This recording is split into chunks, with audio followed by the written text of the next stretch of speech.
DNA is a molecule made up of two strands, twisted around each other in a double helix shape.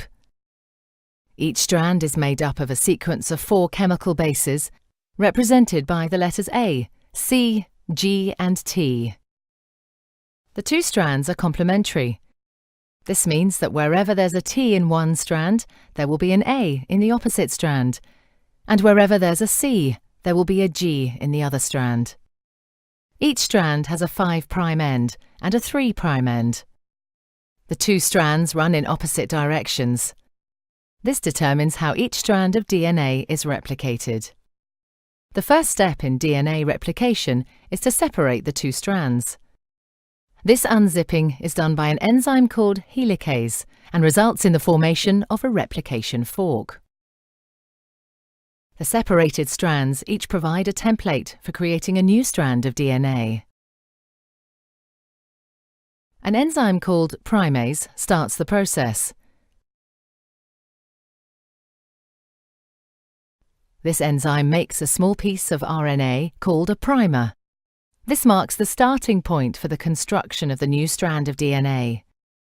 An enzyme called DNA polymerase binds to the primer and will make the new strand of DNA.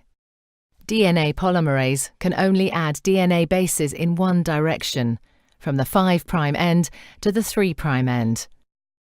One of the new strands of DNA, the leading strand, is made continuously, the DNA polymerase adding bases one by one in the 5' to 3' direction.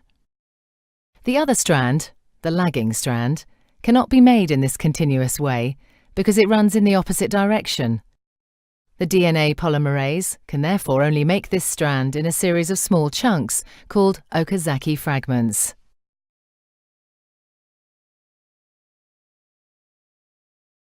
Each fragment is started with an RNA primer.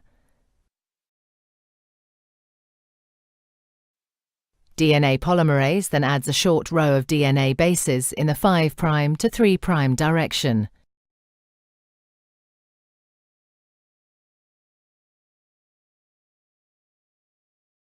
The next primer is then added further down the lagging strand.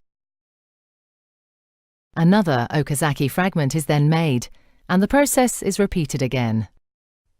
Once the new DNA has been made, the enzyme exonuclease removes all the RNA primers from both strands of DNA. Another DNA polymerase enzyme then fills in the gaps that are left behind with DNA.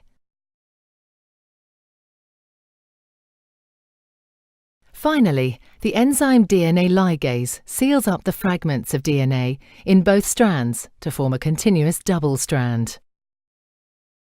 DNA replication is described as semi-conservative because each DNA molecule is made up of one old, conserved strand of DNA and one new one.